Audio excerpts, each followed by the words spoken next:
किसी देश की संप्रभुता पर जब आँच आती है तो देश और देश के लोग उठ खड़े होते हैं उसका विरोध करने के लिए। लेकिन इस भारत में एक ऐसी भी सरकार रही जब 26/11 यानी 26 नवंबर 2008 को देश के आर्थिक राजधानी मुंबई पर पाकिस्तान के 10 आतंकवादियों, जिसमें कसाब जिंदा पकड़ा गया था, जिसमें हमारे Nariman house, gateway of India पर ताज होटल, CST रेलवे स्टेशन पर जगह जगह हमले हुए और हमारे कई जवान मारे गए, इसमें हेमंत करकरे का नाम भी आता है। उस समय उस हमले के बाद जिन्होंने गृह मंत्रालय का चार्ज संभाला, पी चिदम्बरम साहब, उन्होंने कहा कि हम पाकिस्तान पर कार्रवाई करने के लिए तैयार थे, लेकिन अमेरिका के विदेश मंत्री कोंडालिया राइस आई और मनमोहन सिंह और सोनिया गांधी गृह मंत्री से मुलाकात की और उन्होंने कहा कि ऐसा कोई हमला ना कीजिए। कल्पना करिए कि ये कितनी बड़ी स्वीकारोक्ति है और देश के संप्रभुता के साथ कैसा खिलवाड़ किया गया था।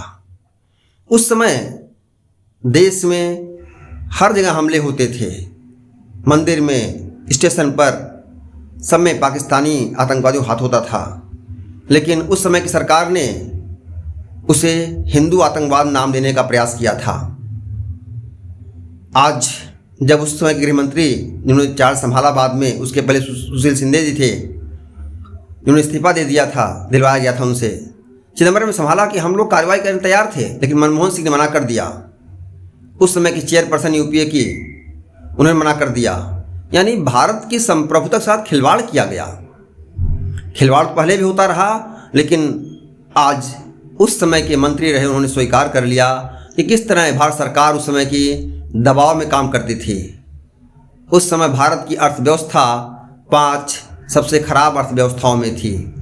आज भारत की अर्थव्यवस्था 5 सबसे टॉप अर्थव्यवस्थाओं में है। इसके बाद भी इस देश के नेता कहते हैं क्या हुआ, क्या बदल गया। बहुत सारे लोग, बहुत सारे मित्र कहते हैं अरे इस सरकार ने क्या किया। पढ़े लिखे लोग कहते हैं, शर्म नहीं आती है ऐसे लोगों को कहने में। अरे ठीक है, सरकार किसी पार्टी की बने, लेकिन जो सरकार देश के संप्रभुता से खिलवाड़ करे उस सरकार को, इस देश को नहीं चुनना चाहिए। इस देश को जाति, धर्म, नीति में बांट करके देश की संप्रभुता के साथ हमेशा खिलवाड़ किया गया, लेकिन वर्तमान सरकार उस पर नहीं जा रही है। तमाम कमियां यहाँ पर भी हैं, ऐसा नहीं है, लेकिन फिर भी सरकार संप्रभुता से समझौता नहीं करती। नमस्कार साथियों, मीडिया गुरु को लाइक, सब्सक्राइब